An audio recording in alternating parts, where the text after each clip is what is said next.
Hi, my name is Roy Collin and welcome to the show. I've also got 5 podcasts: The Awakening Podcast, exposing fraud and corruption, but with solutions; the Crypto Podcast, on about all things blockchain, NFTs, crypto; the Meditation Podcast, talking about all different types of meditation, but there's also meditations there from 1 minute to 2 hours.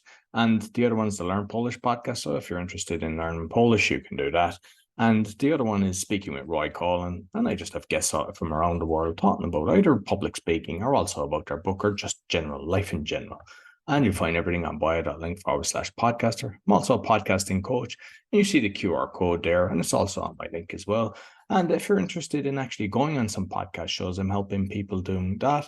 Or if you're interested in sponsorship, you can contact me. And I'd like to thank my sponsor, DanielPacker.com. He helps people with anxiety, stress, and addictions. He's got a 90% success rate, and you only pay if you're successful. So be sure to check him out, DanielPacker.com. I hope you enjoyed this week's show. Welcome to the Speaking Podcast. You can find all their episodes on speakingpodcast.com. Guest today, he's the CEO, co-founder of the Uncommon League. He's also the author of 3 books. Please welcome Paul Crosby. Good morning. Thanks for having me.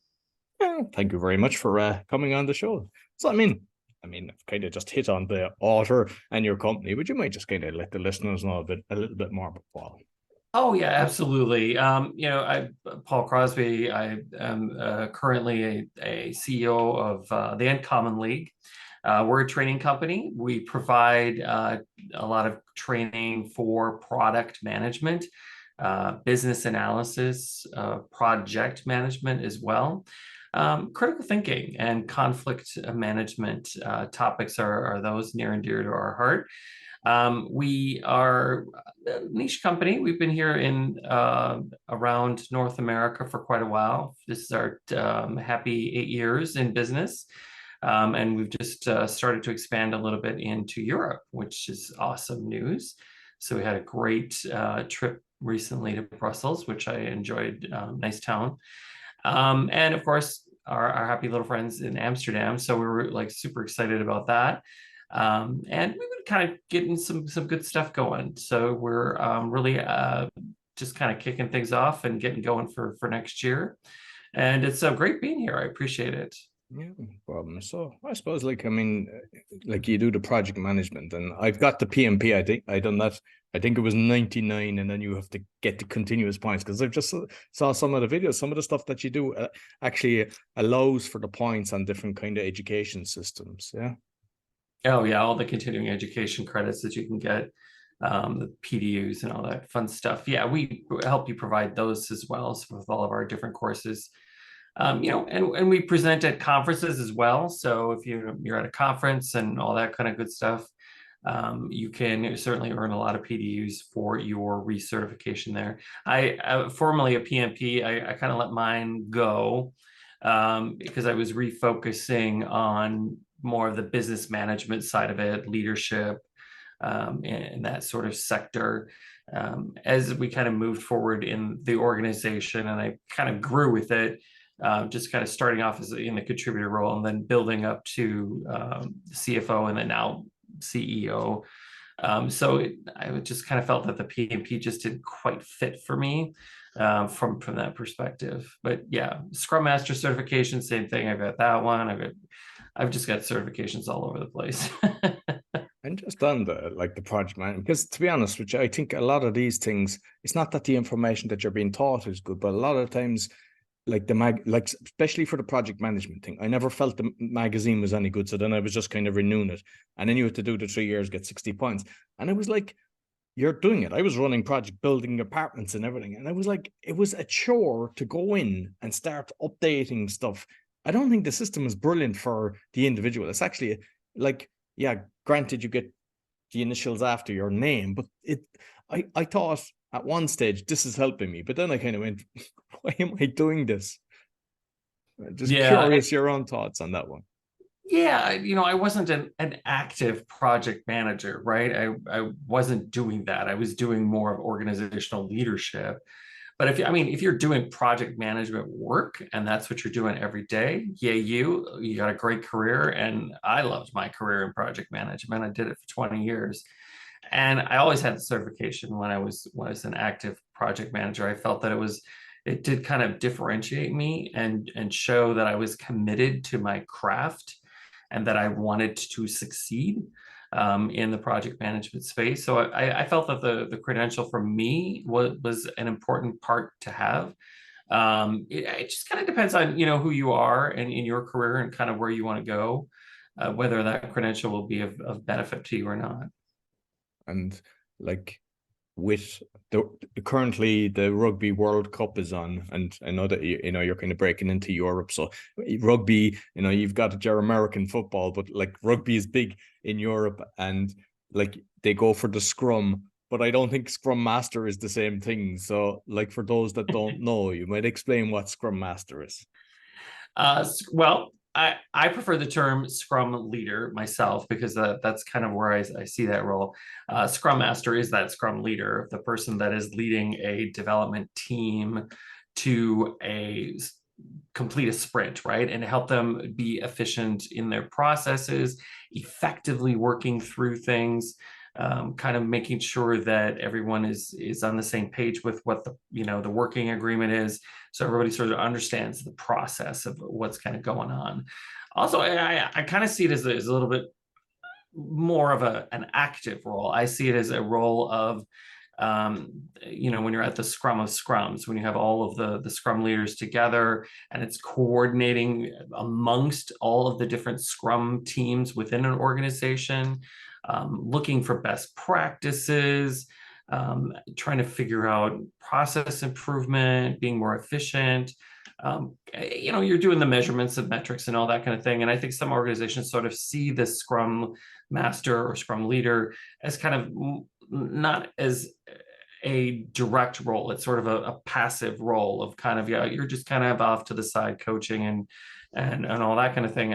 I see it more as an active role of continuously improving that process for that team.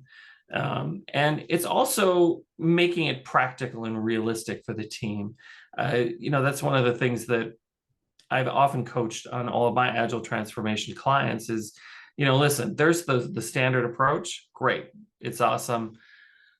And it's good to know that, but we all have different teams. We all have different needs. We all have different teams, and it's okay to kind of tweak that process a little bit to make it work. Make it practical, make it something pragmatic that you're going to be able to utilize in order to deliver your software, your hardware, whatever it is that you're delivering in a more effective and timely manner. And just I apologize for the binging. I didn't realize it was me. I just forgot to put it on silent, so I apologize for that. So I see that you've got over 90 courses, and then there's like for the individual or for the corporations, the companies.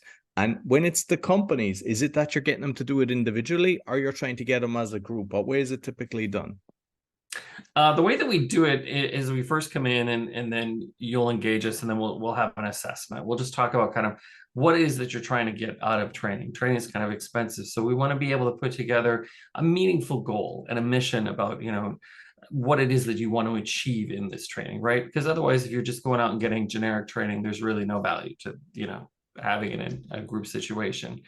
And then we kind of figure out what, the organization, what teams, the folks that should be involved in that, kind of the targeted objectives of that, what our goal and mission is for that training. We customize the training to fit that goal and need specifically so that you're getting more bang for your buck, right? We're really focusing in on things that are important to you. And as a company, we are more focused on the practical. You're not going to get a lot of theory and all of that kind of fun and exciting stuff. Theory is good, but we focus on practical. How do you actually take what we're telling you and bring it to life and bring it into your organization and make it meaningful for your job and for the folks around you?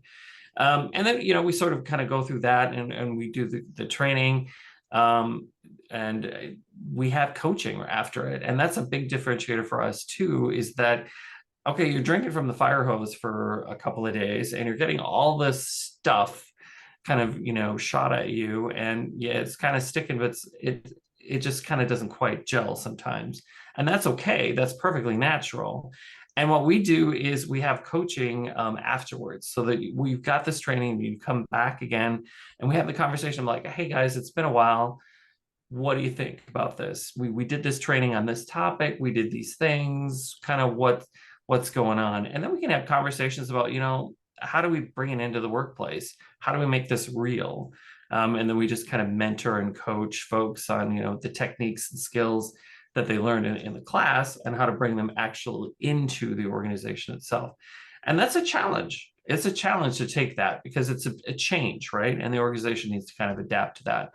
And that's what we're there for. We coach and mentor and help that change happen. And are you doing that in-house or is it online?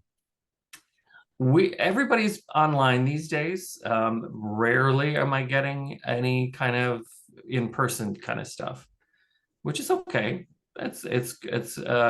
We have been doing online training since 2015, 2017. So we're old hats at it, right? We've been doing it for a long time. I mean, as I like to say, we were doing virtual training before it was trendy.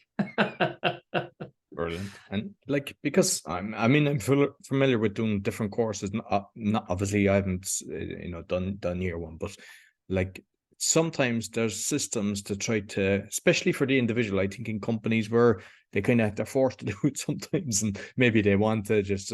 But have you things in place to kind of keep them interactive and they complete it? Because I know it's something like 10% complete courses. It's supposed to be unbelievable. Yeah. When people buy a course, whether it's Udemy, whether it's any of these things, very few actually do it. And have you anything that kind of goes, hey, here you go, keep going? Well, I think there's different philosophies. Our philosophy is edutainment, right? Because if you can't keep the learner engaged, then they're going to cut out, right? And I think the other thing that we really try to focus on is, just getting your hands into it, right? Getting your mind to work on it, getting you involved in it. It's not us standing at a lectern, just, regurgitating theory. It's like, oh no, you're going to get your hands on there. We're going to have exercises. We're actually going to do this. We're going to get into small teams. We're going to, use our endless whiteboard, Miro technology, and we're going to kind of go through and do it and actually get the experience, the practical experience of that particular technique. And I think that's important, right? Because I mean, if you're just like, here's what the technique looks like and you can read it, well, you're not getting much out of that, right? Because you're not getting that hands-on experience. With that hands-on concrete experience, you're going to learn and you're going to keep it and maintain that knowledge for a lot longer period of time. And it just becomes more useful for you. And that's what we kind of focus on with all of our training products, is to just try and move away. I mean, there are points in our courses where, you got to kind of do the lecture thing. You got to explain things a little bit. But we really focus on just making it, this experience of learning and its exploration, right, and experimentation. And we even encourage that. And of course, if experiment with what you've just learned, play with it, see what check out the boundaries of it and kind of move and kind of shake it up a little bit. That's okay. It's great. If that works better for you, yay you. That's important. We're all unique human beings. We're all unique organizations. And so being able to be flexible and adaptable and taking the techniques and skills that we give you and kind of changing them up a little bit to work better for your situation is awesome. That's exactly what we want you to do. And so we're really passionate about making the experience for the learner just this engaging thing, and that it's high energy. And I think that is a sort of focus that we've always had. And we don't have this necessarily the what I call the news anchor polish, right? And I don't want that for my instructors. I want my instructors to be real. I want them to, you walk the walk and you talk the talk, right? So our instructors actually do these jobs, and they are out on consulting gigs, and they're current in the industry, and they get it, and they've been doing it for a long period of time, and they make excellent instructors. I really want to have more of that going on. I don't want to have somebody, sort of looking like Walter Cronkite or Dan Rather or whoever the speaker, and like a newscaster. I don't want that. I want somebody who's like in there, engaging and exciting and kind of pushing you along and encouraging you and giving you this energy to learn and to really work through the whole course that we're kind of putting together for you. It sounds a million times better because, to be honest, we've all gone through the ones where we're just kind of falling asleep, and nobody wants that. If it's something that's practical and you get excited. Yeah. And you mentioned, is it Miro Technology? Is that what you were saying there? Miro, M-I-R-O. What exactly is that? It's an endless whiteboard, and then there's little components that you can drag into it, like Kanban or um, any kind of little component in there. And it allows you to draw and sticky notes, and it allows multiple people to work on the same thing at the same time. You can drag in documents, you can drag in pictures, you can just drag everything in there and just kind of play with it in different areas. And we like it. I mean, it's a way of being engaging. And actually, we use Miro on all of my corporate side of things. So things like our product backlog, our prioritization, our portfolio management, a lot of that is actually done on Miro. I lead a team of people that are very creative. So trying to confine creative people to a specific tool set is near impossible. It's just, you're not going to do it. It's, don't try the battle. I've done it. It's just, you're not going to win. It's just one of those endless battles. So what we did is we sort of created this space where folks could kind of work together, and they didn't have to know how a big tool worked, because a whiteboard is a whiteboard, right? You get your marker and you draw on it and you do your thing, and there it is, right? And it allowed all of the teams to sort of free themselves from these tools and just get more toward their nature of being very creative. So we run a lot of our stuff through there, and I found that it's a great experience. It's really fun for the team, and they enjoy just this sort of freedom, this ability to kind of interact with it in a productive way. And is there a sweet spot for the numbers of people that come in, or does it get too many and it just gets a bit too clustered? Do you keep it to a certain number? Yeah, I mean, most of my teams are between six and eight, but if we're doing training, we do there's 6 to 8 people as well, is kind of where I focus on. And so if I've got like 32 or 24 people, however, I will break them into smaller groups, and then they'll have their own section of the whiteboard so that they can utilize and work themselves. So they sort of have this customized experience. Very good. So with the 90 courses, what's the kind of the main ones that are, I mean, project management and the Scrum Master would be obviously up there. Yeah. Yeah. I'm getting a lot of focus on critical thinking, as far as being able to understand an individual's biases and kind of make sure that you're not making decisions that are kind of not so good, right? So you're kind of challenging yourself a little bit there, looking at critical thinking, understanding it a little bit deeper. We do get a lot of things around techniques. We're known for it as being a techniques company. I believe we got about 320 plus techniques in our inventory. We have a book, the Uncommon Techniques book, that's getting a refresh here, and so we're adding a bunch of stuff into it as well. So I get a lot of the techniques courses and things. But on the other side of it, yeah, Scrum Master is a larger issue, but there's a lot more people getting into that. They like our approach. They like the more practical approach to it. They're like, yeah, we went through the Scrum Master training, and then we got, the video, and we were bored to death and all that kind of stuff. And so now they're like, well, okay, great. Now, how do I take it to the next level, and how do I make it work for my organization? And that's when they start taking courses from us. So we kind of focus on those areas, but definitely project management also, I've noticed, in the last couple of months has started to really gain a lot of traction. I think folks are trying to figure out how to turn strategy into the tactical, right? They know that they want to achieve this goal, but then how do I get there? How do I get to that goal? And so we do a lot of that work with them as well. What about AI? Because that seems to be the big thing for the last few years, and there's so many different ones out there. And also embracing that in-house, because some people are kind of worried about losing their jobs and just how they actually make it, kind of work for them.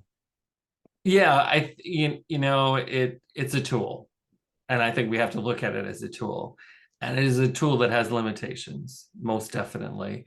It's you can build a data set for it so that it can help you, create and generate activities and kind of manage those activities. However, I think what everyone's kind of ignoring a little bit is, how do you build that? How do you build what the AI is actually pulling from, and how, maintaining that privacy and that security of your own proprietary information, right? So you're not really working in a public forum anymore. Now you're working with this privatized AI model. And when you look at it from that perspective, you need a different skill set, but still very similar to an analyst that is looking at trying to build the data in a way that is more geared toward the organization. It's more geared toward the philosophy, and the way that organizational culture is, and kind of focusing on that piece of it. So I kind of see it as less about this, uber overarching monster that's going to get us all, but more see it as a tool that is going to be individualized for each organization, right? Because I can't see my organization, I can't see any organization just throwing their proprietary data into the grand pool of AI in a public forum. They're just like, hey, wait a minute, this is like useful information for my competitors. And that's not gonna fly, right? We're not gonna do that. So I think it's more of this privatization piece of it, and that's a whole new skill set.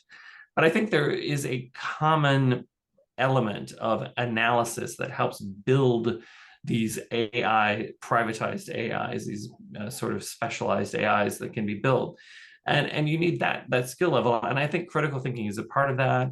I think that, and business analysis is a part of that, and even project management is part of that as well, as to kind of how to construct it in that sort of meaningful way.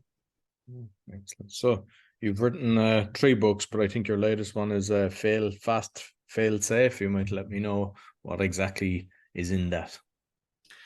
Yeah, that was my first book, and Fail Fast, Fail Safe talks about the concept of, is your organization ready for failure? And how do they view failure? So we talk about in the book, like, listen, failure is a part of the learning experience. If you fail, you can learn from it, most definitely. And that's what we really hope for. I mean, think about it when you were trying to learn to walk. You fell a lot. You just didn't, like pop out of mom and then just started running a marathon, right? You didn't do that. You walked a little bit. You definitely fell, and I'm very grateful for my parents having very thick shag carpeting, because that's certainly made the whole experience a lot less painful. But it's learning how, when you do that, you're going to fail, and you're going to have those moments of doing that. But the thing about that, the failure that we have as adults is that we need to kind of focus on this fail safe, is putting ourselves in the position to fail, but also thinking about the outcome of it so that we can fail safely. We're not jumping out of a plane without a parachute, right? I mean, or we're not testing a parachute for the first time by jumping out of a plane. We're thinking this through a little bit, thinking about the risk, thinking about, all the bad stuff that kind of happen in this failure situation, and not necessarily avoiding it, but looking at what would happen so that we could land softly. I think that's a big part of it. And this is my story, is that I, decided that I wanted to go skiing and learn how to ski. And I never skied in my life. I've never had anything.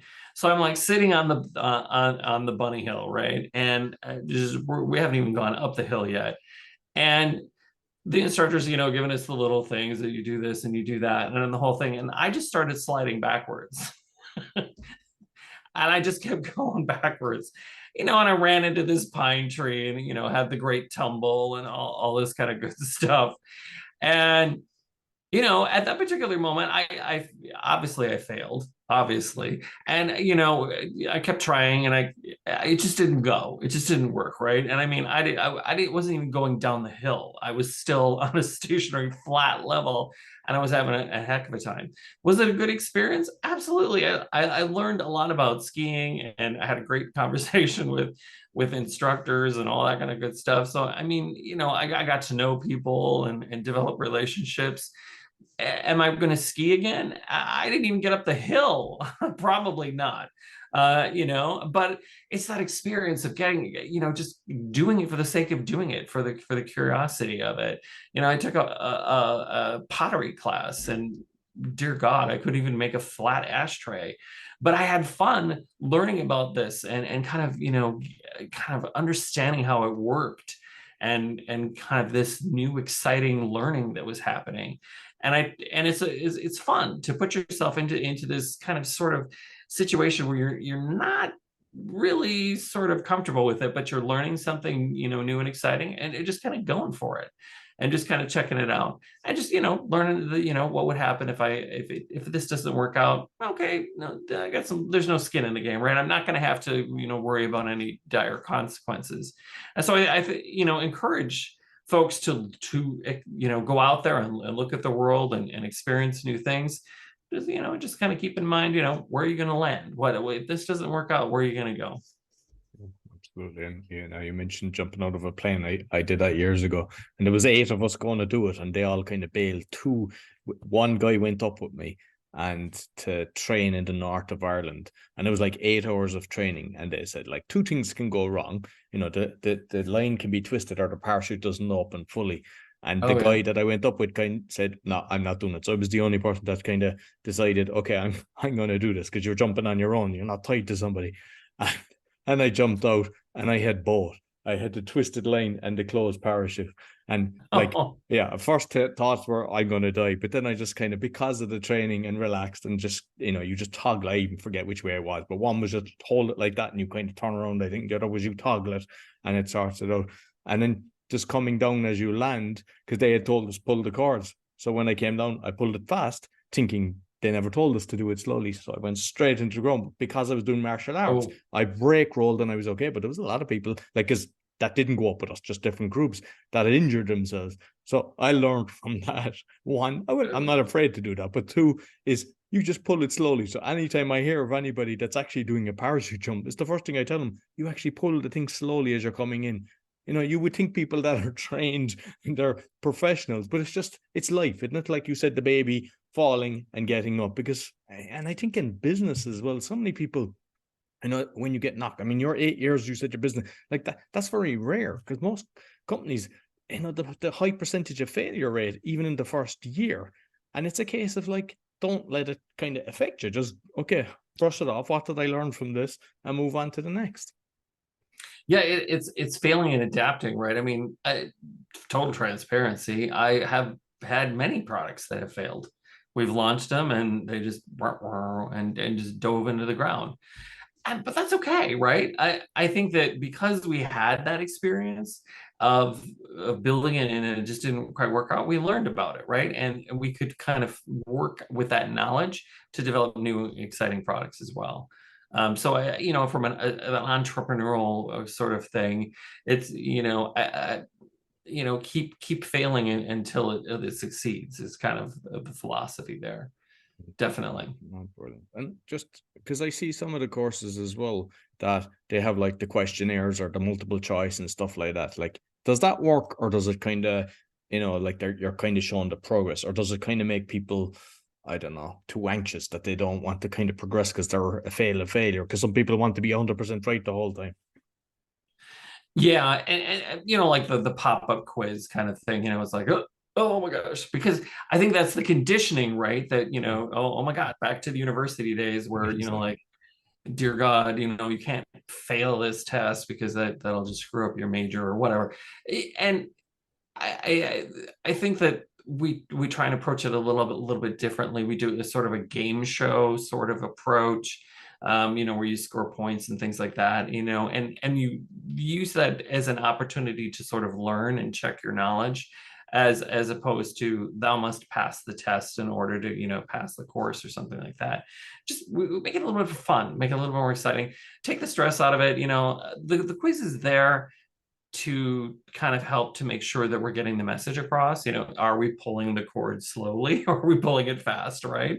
That might have been a good question to have on a quiz. And just kind of, looking at it from more of a perspective of not trying to, condemn you to the final exam sort of experience, but giving you an opportunity to sort of learn from that as well. So even if you do answer the question wrong, big deal, you learn from it, right? And you come back from it. And when we tell our students, and listen, if you want to go on and do the certification piece of this, the first thing that we'll tell you is to go out, find the exam questions, the prep questions, whatever they are, and take the test. And you know what? The first time you take that test is going to be an utter and complete disaster. Just brace yourself for it. It's going to be bad. But you're going to go through and look at the questions that you didn't answer correctly and figure out what the correct answer is. And then keep studying and then take it again and do the same thing. Where did I fail? Study it again. Keep going through it. And then eventually you get to that point where you're answering all of the questions with no problems and you don't have to think about it. So that's kind of an approach to the quiz. The whole mandatory test you have to pass sort of thing kind of is not my style. And like you mentioned, kind of expanding into Europe, so Brussels and Amsterdam. So is that you're getting kind of local coaches for that, or how is this working out, and what other countries are you hoping to get into?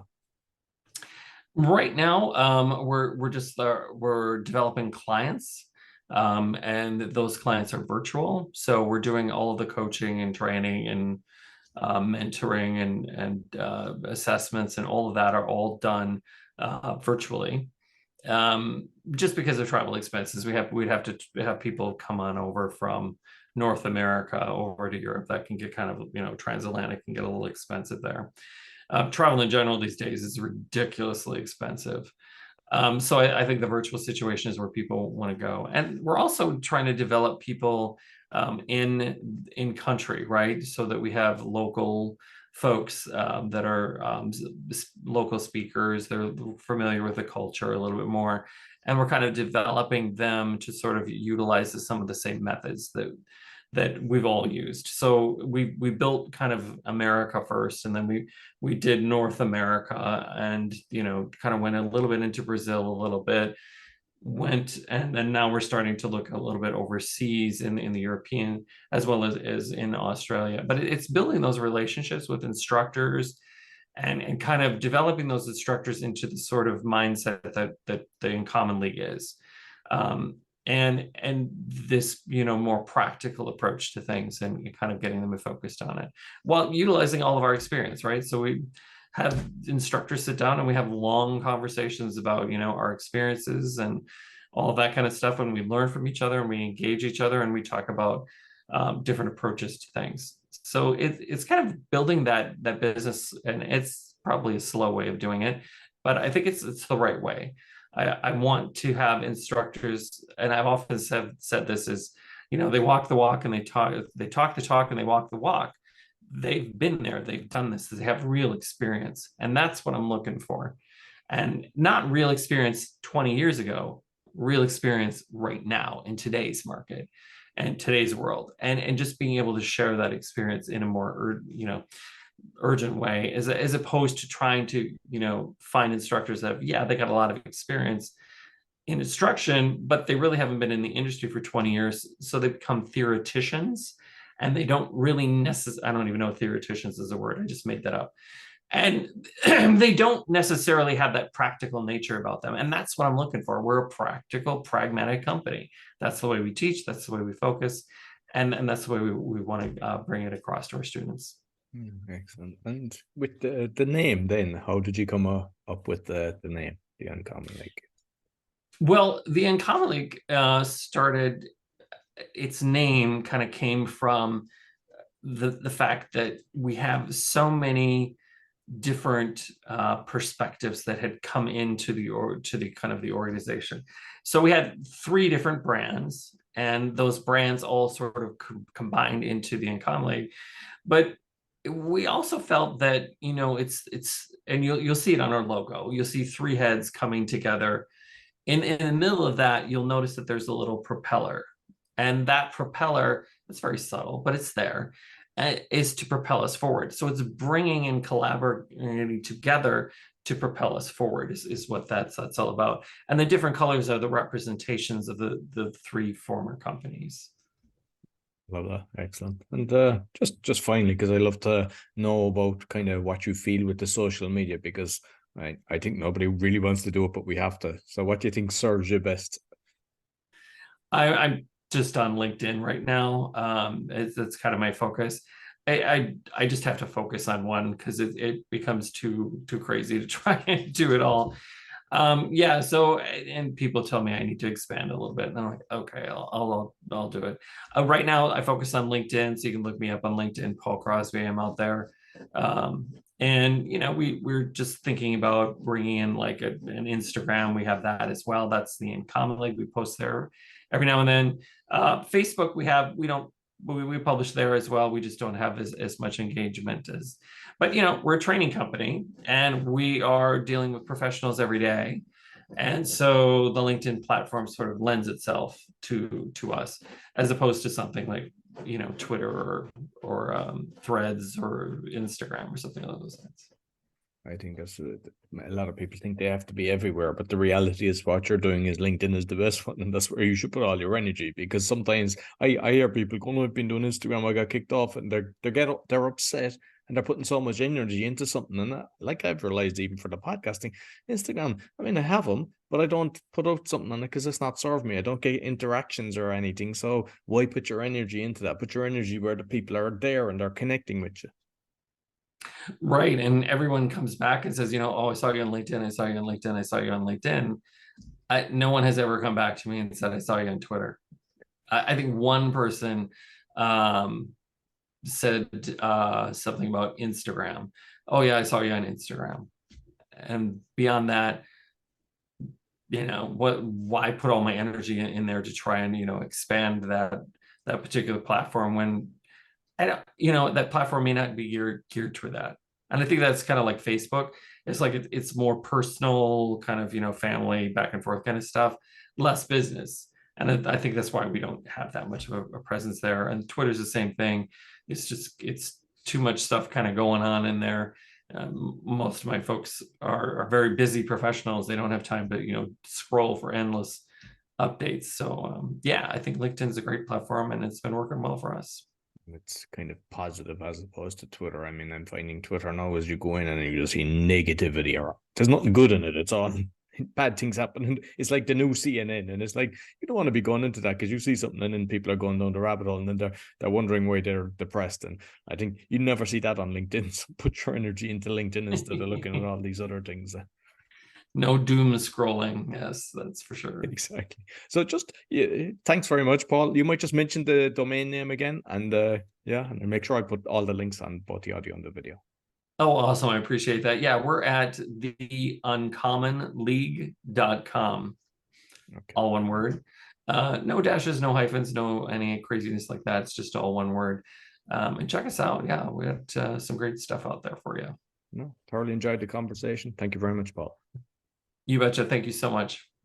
So that's all for the Speaking Podcast. You'll find all our episodes on speakingpodcast.com. Until next week, take care. So I hope you enjoyed this week's episode. Be sure to give us a thumbs up, 5-star rating, and share with your friends. And you'll find all my shows with the QR code or bio.link/podcaster, as well as my podcast coaching. And I'd like to thank my sponsor, DanielPacker.com, helping people with anxiety, stress, and addictions. He's got a 90% success rate, and you only pay if you're successful. Also, if you'd like to go on a podcasting tour, I can help you do that. And if you're interested in sponsorship, you can contact me on my bio.link/podcaster. Until next week, take care.